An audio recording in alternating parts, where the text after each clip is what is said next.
देश को बनाने में हमने खून दिया है अपना, हमने अपनी जवानी दी है, हमारे नेताओं ने शहादत दी है, और आज हम ही से सवाल पूछा जा रहा है। नहीं तो सवाल नहीं पूछे, सवाल नहीं पूछे।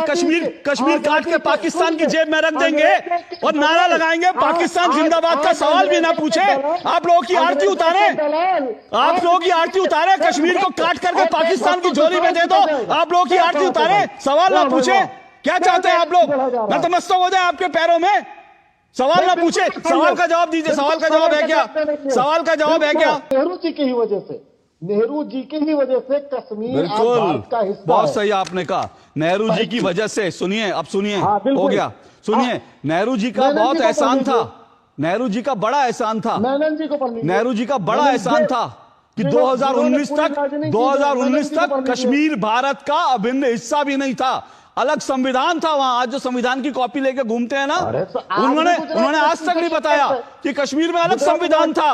कश्मीर का संविधान ही अलग होगा, भारत के संविधान से कोई मतलब नहीं है, कश्मीर में अलग चलेगा। और सुनिए सर, और सुनिए सर, और सुनिए, ये आप लोगों ने बड़ा एहसान किया था सर, ये आपने ठीक कहा, मैं आपकी बात से सहमत हूं। देखिए अब जरा ये भी समझिएगा, कांग्रेस ने बड़ा एहसान किया, बहुत एहसान किया कांग्रेस ने कि भाई कश्मीर को भारत, जैसे कश्मीर तो भारत का हिस्सा था ही नहीं, तो बड़ा एहसान किया था कांग्रेस ने।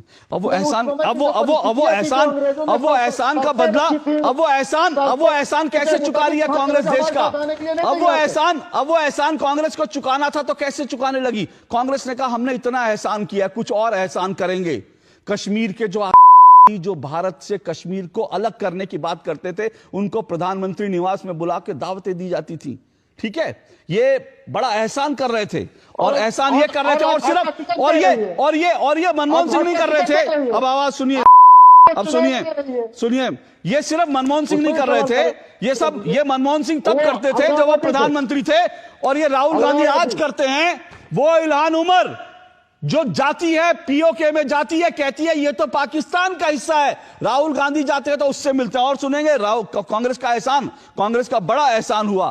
कांग्रेस ने अपने इस एहसान की कीमत चुकाने के लिए कहा कि सियाचिन पाकिस्तान को दे दो। ये मैं आपको रिपोर्ट दिखा रहा हूं संदीप, भौय चढ़ गई, आपने सुना नहीं होगा क्योंकि थोड़ा रिसर्च करके आया करिए। ये खबर आपको बता रहा हूं, ये खबर जो है यूपीए की सरकार थी, 2011 में बाकायदा सियाचिन पाकिस्तान को देने की तैयारी कर ली गई थी कि वहां से भारतीय सेना उतरे और पाकिस्तान को, और ये भारत के पूर्व सेना अध्यक्ष ने खुलासा किया कि बाकायदा कांग्रेस की सरकार ने तय कर लिया था कि सियाचिन पाकिस्तान को सौंप दिया जाए। वो सियाचिन जो भारत का हिस्सा है, जिसके कारण भारत जो है एक टॉप पोजीशन पर है, जिसके कारण भारत न सिर्फ पाकिस्तान बल्कि कश्मीर पर भी कंट्रोल रखता है, उसको कांग्रेस की सरकार ने पाकिस्तान को देने की तैयारी कर ली थी। लेकिन वो तो भला उस सेना के अधिकारियों ने फुट डाउन किया, कहा कि बिल्कुल आप ऐसा नहीं कर सकते, भारत के हितों के खिलाफ है, भारत की सुरक्षा जरूरतों के विरुद्ध में है, और ऐसा अगर आप करेंगे